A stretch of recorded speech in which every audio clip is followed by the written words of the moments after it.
बिस्मिल्लाहिर्रहमानिर्रहीम। कश्मीर का देखने वाले तमाम नाजरीन को अशरफ रही का प्यार भरा सलाम। नाजरीन, आज इस वक्त मेरे साथ में जो लोग आप देख रहे हो, ये वो मजदूर है जो गुलमर्ग में एज सर्विस प्रोवाइडर काम करते हैं। ये वो छापरी फरोश है जो गुलमर्ग में कई दहानियों से अपना रोजी रोटी कमाते हैं, अपने बाल बच्चों की पेट पालते हैं। लेकिन क्या हुआ आज इस वक्त ये क्यों टंगमर्ग में है, gateway of Gulmarg Tangmarg में इस वक्त क्यों ये मौजूद है, इनका धरने, ये लोग यहाँ पर धरने पे क्यों बैठे हैं, इनका प्रोटेस्ट किस बारे में है, इनसे हम जानेंगे। क्यों आज अगर पिछले 20 या 22 सालों से वहाँ पर अपना रोजगार कमाते हैं तो आज मजबूर क्यों हुए एडमिनिस्ट्रेशन तक अपनी आवाज़ पहुँचाने के लिए, क्या कुछ है इनका कहना। मजीद इनसे जानेंगे कि आज इनको गुलमर्ग से क्यों निकाला जा रहा है। मेरा नाम मुश्ताक अहमद है, मैं फिरोजपुरा में रहता हूँ। फिरोजपुरा में सर वो क्या है, मैंने सुना था सर कि बीजेपी जो है वो गरीबों का मतलब जो मसीहा है, गरीबों की आवाज़ सुनती है। लेकिन आज मुझे पहली बार दुख हुआ कि कोई बीजेपी का बंदा उसने पूरी गुलमर्ग वहाँ खरीदी है, हम छावरे फरोशों को वहाँ बैठने नहीं देता है सर। अगर मैं गुजारिश करता हूँ कि मेहरबानी करके ऐसे बंदों को थोड़ा सा लगाम खींचो। इनको बीजेपी को इनकी ज़रूरत नहीं है, बीजेपी को हमारी ज़रूरत है। ये एक बंदा हम 30-40 बंदों को जो है ना हमारे पेड़ पे छुरा मारता है सर, और हमें वहाँ धमकी देता है कि यहाँ से हटो आप। इतना है क्या ये कि मैं मेहरबानी करके मनोज सिन्हा साहब से मैं गुजारिश करता हूँ कि मेहरबानी करके ऐसे बंदों को लगाम खींचो जो हमारे पेड़ पे छुरा मारते हैं। बाकी मुझे और कुछ नहीं कहना है। गुलमर्ग में छापरी फरोश हूँ, हम 30 साल से वहाँ हैं, 20 साल से हम वहाँ पर हैं। तो आज उसने हमें वहाँ से सबको निकाल दिया। जो हमारे बच्चे भूखे हैं घर पर इस वक्त, हम वही वहीं से कमाते थे, वो खिलाते थे अपने बच्चों को। तो आज हमें 20 दिन हो गए, हम दर बर दर की ठोकरें खा रहे हैं। सही बात, दर बदर की ठोकरें खा रहे हैं। बीच में हम गुलमर्ग होते हैं, बीच में हम टंगमर्ग होते हैं, बीच में हम कहीं जाते हैं, लेकिन हमें कहीं इंसाफ नहीं मिला है। बेहतर है, हमें इंसाफ चाहिए बस। आप गुलमर्ग के अथॉरिटीज़ के पास नहीं गए, खासकर सीओ गुलमर्ग है उनके पास आप नहीं गए? जी सर, हम सबों के पास गए, किसी ने नहीं आवाज़ नहीं सुनी। हमारी आवाज़ कोई सुनता ही नहीं है, हमारी आवाज़ कोई सुनता ही नहीं है। इसलिए हम बहुत परेशान हो गए। हम लोगों का किराया नहीं था यहाँ तक पहुँचने के लिए। तो वो पनो ना वो क्या मसले तो वनकन अगर तुम वो या 2 वर पे तक कारोबार कर आज क्या तुम बाहर निकालने।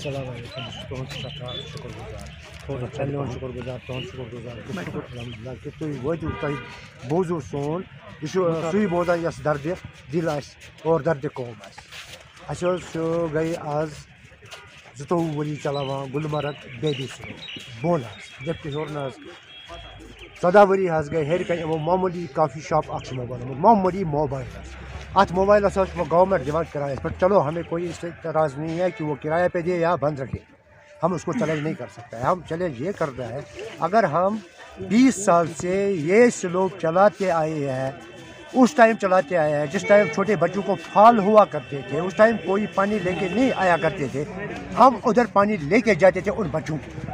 क्या आज किसी बड़े बंदे ने, जो इन लोगों ने बोला भी ये बीजेपी का बंदा है, उस क्या है वटेवर, हमें उससे कोई लेना देना नहीं, उसने अपना किराया जो दिया वो कॉफ़ी शॉप को दिया ऊपर, हम उससे नीचे 700 गज नीचे अपना रोजी रोटी कमाता है।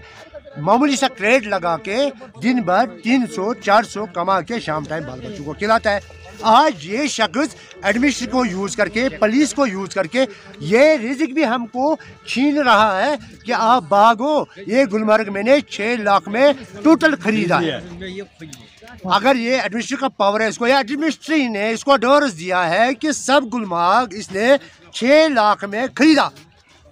एडमिनिस्ट्रेशन को ये करना चाहिए, या तो वो सब नीट एंड क्लीन करे, नीट एंड क्लीन जो भी इलीगल्स है, अगर वो नीट एंड क्लीन नहीं हुआ तो हमारे बात आगे पूछाओ गवर्नर साहब के पास, डीकम साहब के पास, डी साहब के पास, हमारा एसडीएम साहब टंगमर्ग तहसील का, क्योंकि वो बोलता है टंगमर्ग तहसील, हम टंगमर्ग तहसील हक रखते हैं, किसको भूल है, हम उधर से आएगा और खरीदेगा 6 लाख, ये टोटल 3 ईयर्स के लिए।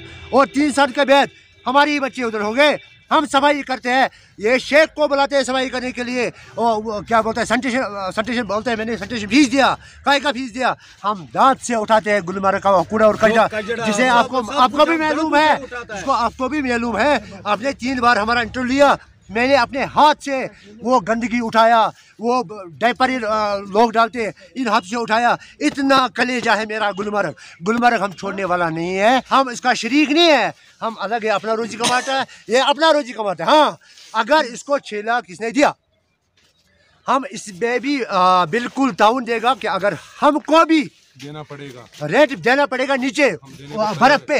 इंतजार करते हैं हम साल भर बर्फ का, और बड़े लोग आता है और खींचता है। आज तक 30 साल में किसी एडमिनिस्ट्री ने कोई सताव आज तक हमको नहीं किया। आज ये सताव हुआ क्यों? हुआ यूँ कि ये बीजेपी का बंदा होके हम गरीबी के ऊपर लाद, इसका हाथ होना चाहिए हमारे सर पे, इसको हमारी जरूरत है।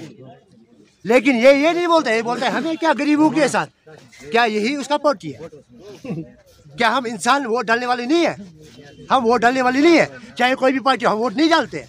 हम भी वोट डालते हैं, खाली इसका वोट का इतना पावर है और हमारा वोट खत्म। हमें उसे कोई लेना देना नहीं। ये बंदा एडमिनिस्ट्री को, पुलिस को यूज करके हमको बहुत सता रहे हैं। मेहरबानी। तो नाज़रीन, इसी स्टोरी के हवाले से जब हमने फयाज अहमद से बात करने की कोशिश की, लेकिन वो गुलमर्ग में मौजूद नहीं थे, बारामूला में थे, तो फिर हमने फोन लाइन पे उनसे बात की। इस हवाले से क्या कुछ है उनका कहना, आइए सुनते हैं। हेलो, अस्सलाम वालेकुम। वालेकुम सलाम। जी फयाज साहब, मैं अशरफ राही हूँ कश्मीर क्राउन से। जी पहचानता हूँ जनाब। जी सर, हमारे पास एक डेलीगेशन आया हुआ है गुलमर्ग से। जी, जो लोग वहाँ पर छोपरी फरोश चाय वगैरह बेचते हैं गॉफ कोर्स के बीच में, बेबी स्लोप के आसपास, सिक्की स्लोप के आसपास। जी हाँ, सिक्की स्लोप के आसपास जो लोग चाय वगैरह बेचते हैं, ये सर इल्जाम लगा रहे हैं आपके ऊपर कि हम पिछले 20 सालों से वहाँ पर काम कर रहे हैं, लेकिन इस साल कोई फयाज अहमद नामी शख्स वहाँ पर आया जिसने कॉफी शॉप को रेंट पे लिया है गवर्नमेंट से, और वो हमारी काम में मुदाखलत करके हमें वहां से निकालना चाहता है। हमें एडमिनिस्ट्रेशन के जरिए प्रेशराइज कर रहे हैं। जी सर, आप इस हवाले से कुछ कहना चाहेंगे? देखिए, जो लोग आपके पास आए हैं, ये मैं इनको अच्छे से जानता नहीं हूँ, ये कौन है, कहाँ के हैं, क्या है, और न ही मुझे जानते हैं। पहली बात ये है जी। लेकिन जो जिस चीज की आप जिक्र कर रहे हैं, वो हमने बाज़ाब्ता टेंडर जो है जिम पोर्टल पे लिया है। जिम पोर्टल होता है जी, एक गारमेंट का, एक प्रॉपर, एक बहुत ही ट्रांसपेरेंट सिस्टम है, उसमें पार्टिसिपेट करके हमने लिया है एज हायर बिडर। जी, हम 7 लोग वहाँ पे मुकाबला कर रहे थे। जी, 7 में छूटते लास्ट वाला जो था वो मेरे से 5,000 कम पे साइड हो गया, और मैं 5,000 ज्यादा देकर ये ले लिया हूँ। लीगली काम किया है सारा, और जी, ये है। तो मैं आपको बता दूं कि मैंने गवर्नमेंट से ले लिया है, जो गवर्नमेंट के सारे रूल्स हैं मैंने अवॉइड किए हैं, मैंने सारी फॉर्मेलिटीज करी हैं, और पैसा भी वहाँ पे एडवांस भरा है। ये GDA का रूल है जी, और GDA ने बाज़ाब्ता मुझे काम करने के लिए अलॉटमेंट दी है। जी। अब मसला ये है कि जब हमने वहाँ बिजनेस शुरू किया, पहले से लॉस में थे कि बर्फ लेट हुई जी, और जब हमने बिजनेस शुरू किया तो वहाँ पे ये मसला हुआ कि हमें पता चला कि हमने पहले दिन जो है 800 रुपए सेल करी, जबकि हमारे पर डे जो है 12,000 और 13,000 के आसपास का खर्चा है। बेसिक खर्चे जो हमारे 12-13,000 के, उस पर जो है जो ह्यूमन रिसोर्स स्टाफ का खर्चा होता है, और बाकी खर्चे 12-13,000 आता है। जी। तो हमने 800 किया, फिर मैं आपको उसके सबूत दिखा सकता हूँ, 1200 किए, फिर 1800 पहुंच गई है, फिर कुछ करके हम 2800 पे पहुंचे, उसके बाद हम रुक गए। तो फिर मतलब उसी तरह चलता रहा, तो हमारी बिजनेस नहीं बढ़ी। तो हमें पता चला कि नीचे जो लोग हैं वो अच्छा बिजनेस कर रहे हैं, और मैं खुद गए हम वहाँ पे, हमने वो देखा कि हमारी रेट पे ही वो चीजें बेच रहे हैं। तो नहीं, हम थोड़ा सा ठीक बेच रहे थे, 3 स्टार के भी बेस पे, जगह जो है वो 3 स्टार है जी। तो गवर्नमेंट के हिसाब से जो गवर्नमेंट का वहाँ पे जगह है, जो उसका स्टैंडर्ड है वो 3 स्टार से 5 स्टार के बीच में जाता है। और वर्ल्ड की एकदम रॉयल लोगों की जगह है वो, कोई सोशल वेलफेयर और ये ऑर्फन्स की कोई जगह नहीं है। वहाँ लोग रॉयल लोग स्की करने आते हैं, वो कोई गरीब गुरबात और BPL लोग नहीं आते। तो डेफिनेटली वो 3 स्टार से 5 स्टार की जगह है। और सुना था मैंने किसी और ने किया था, वो सफाई का इंतजाम नहीं रख पा रहे थे, उस स्टैंडर्ड पर सर्विसेज नहीं देते थे। हमने कोशिश करी कि जो बाहर से हमारे टूरिस्ट आते हैं शौक से यहाँ पे, तो यहाँ की जो स्टैंडर्ड, उनको फूड स्टैंडर्ड है वो मिले, और हमने कोशिश करी उनको ठीक से देने के लिए। तो जनाब, लेकिन हमारा स्टैंडर्ड वहीं रह जाता था, क्योंकि नीचे एक लोगों का थोड़ी तादाद जो थी, जो कुछ 20 से 23 लोगों के दरमियान जो लोग बैठे थे, जी 30 यूनिट थे, लोग नीचे, लोग तो बहुत ज्यादा थे। हाँ वो क्या करते थे, वो नीचे सामान बेचते थे और यही सामान हमारा वाला ही बेचते थे। चलिए, उनका स्टैंडर्ड उस टाइम को बिल्कुल सब स्टैंडर्ड था, वो स्टैंडर्ड पे नहीं था, लेकिन वो बेचते थे और सस्ते दाम बेचते थे उस वजह को करके। जी और तो हमारा बिजनेस नहीं चल पाता। मैं राही साहब ये भी समझा दूं आपको, आप भी परसों खड़े थे, मुझे मिले हैं वहाँ पे। जी जी 2-4 रोज पहले मुझे मिले थे जब मैं वहाँ आया था विजिट के लिए। तो उस जिस जगह पे हमारा दुकान है, ये हमारा कॉफी शॉप है, वहाँ पे टूरिस्ट एकदम आता है, सिक्की पकड़ता नीचे चला जाता है, फिर वो नीचे बहुत देर रुकता, खाता वो नीचे, ऊपर नहीं खाता, उसको टाइम नहीं मिलता वहाँ खाने जी को। क्यों उस वक्त उसको जल्दी होती क्यों में रहने की, ताकि वो स्किंग करे और नीचे चला जाए, उसका शौक होता है, वो स्किंग करने आया, खाने नहीं आया। सो खाता वो नीचे, स्किंग वो ऊपर करता है, तो हमारा लॉस वहाँ होता है, हमारी बिजनेस प्रॉपरली चल नहीं पाती है। जी तो मैंने सीओ साहब के सामने नोटिस में लाया और मैंने डीसी साहब को भी बुलाया। मैंने कहा सर, मुझे पता चला कि यहाँ एक माफिया है, आप लोगों ने जो जगह मुझे दी है टेंडर पे, मेरे से जो किराया लिया है हमसे, हमने आप लोग को खून पसीने की कमाई हवाले की है बिजनेस करने के लिए, लेकिन यहाँ पे जो लोग काम कर रहे हैं उनका मैंने सुना है कि कोई रजिस्ट्रेशन नहीं है, वो ऐसे काम करते हैं, सब हमारा जो हमारा रेट है डाउन करते हैं, हमारा काम वो ले जाते हैं। आप एक काम कीजिए, अगर आप लोगों ने उन्हीं लोगों को काम देना तो हम भी जाके वहीं रेडी लगाएंगे, हमें यहाँ पे इतना किराया देने की क्या जरूरत है, हमारा पैसा वापस किया जाए और गवर्नमेंट हमें जुर्माना दे कि उन्होंने हमारे साथ धोखा किया है। उन्होंने ये बात हमें नहीं बताई, अदरवाइज हम भी वहाँ रेडी लगाते। तो हमें ये लेने की जरूरत नहीं थी, हम तो लीगली आए थे, ये क्या मसला हुआ। तो सीओ साहब बड़े काबिल हैं, तो उन्होंने एक्शन ले लिया और उसके बाकी लोगों ने एक्शन ले लिया। पहले उन्हें 2-3 दिन को 4 दिन वार्निंग करा, लेकिन ये लोग नहीं माने, फिर उन्होंने एक्शन करके इनको उठा दिया है। जी तो उस तरीके से ये जीडीए की जगह है, उनने बेची है काम बिजनेस करने के लिए और सर्विस देने के लिए। मेरा और इनका तो कोई ताल्लुक ही नहीं बनता इससे किसी भी एंगल से। मैं और ये कुछ है ही नहीं, मैं बिजनेसमैन हूँ और ये जो है ये भी ये खुद को क्या समझते हैं वही है, मैं उसको चैलेंज नहीं करता, पर मुझे समझ नहीं आती है ये कहाँ से आ गए बीच में कि मैं इनको सताता हूँ या मेरा कोई रोल है। भाई साहब मुझे बताइए कैसे आ गए। आपका कहना है कि आपने डिपार्टमेंट से ये सवाल किया है, डायरेक्टली आपने इन लोगों से कोई बात नहीं की, नहीं आपकी कोई दुश्मनी। राही साहब मेरा और इनका बात करने का कोई सवाल ही नहीं बनता जी। अगर मुझे इस बिजनेसमैन वहाँ मान के आप चलते हो तो मेरी और इनका बात का कोई सवाल ही नहीं बनता।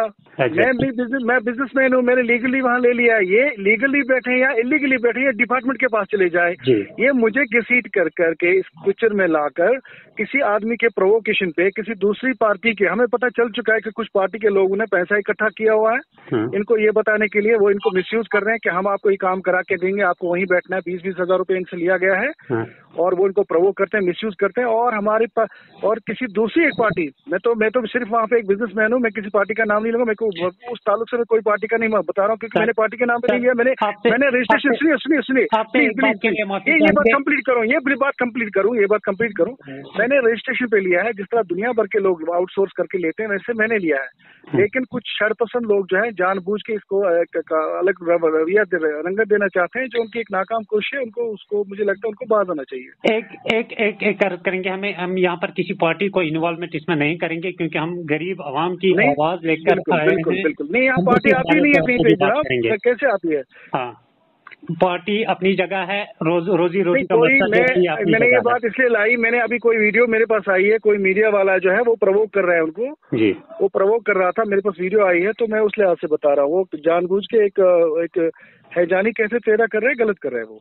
नहीं, हमने इस हवाले से आपसे बात करनी चाहिए, हमने सोचा कि इस ग्रीवियंस को हम वन साइड नहीं लेंगे, बहुत अच्छा किया। इन लोगों ने जो इल्जाम आप पे आयद किए हैं इसीलिए हमने आपसे बात की। आपने अच्छा किया, ये मासूम, आप भी इस हवाले से अपने विवज रखिए, आप भी इस हवाले से अपने कमेंट्स रखिए, क्या कुछ राई साहब शुक्रिया। राई साहब फाइनली फयाज साहब का कहना है कि आपने डिपार्टमेंट से लिया है और आप डिपार्टमेंट से अपने सवाल करते हैं, इन लोगों के साथ आपकी कोई जाती दुश्मनी है? कोई नहीं, मेरे भाई लोग हैं, मेरे भाई ये लोग सब मेरे भाई हैं, के पास जा सकते हैं।